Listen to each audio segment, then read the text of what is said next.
جب سچے اچھے لوگ ہم بن جائیں، اللہ کا پسندیدہ بن جائے، تو اللہ تبارک و تعالیٰ آگے کتنی اچھی خوشخبری دے رہے، جزاؤہم عند ربہم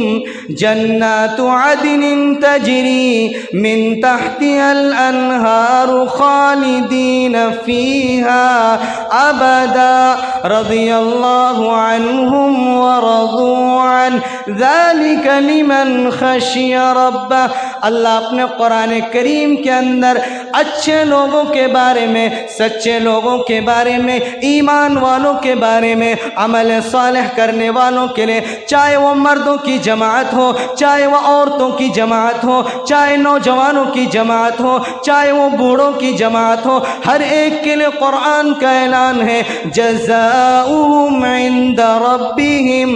اگر تم ایمان لاؤ گے، نیک عمل کرو گے،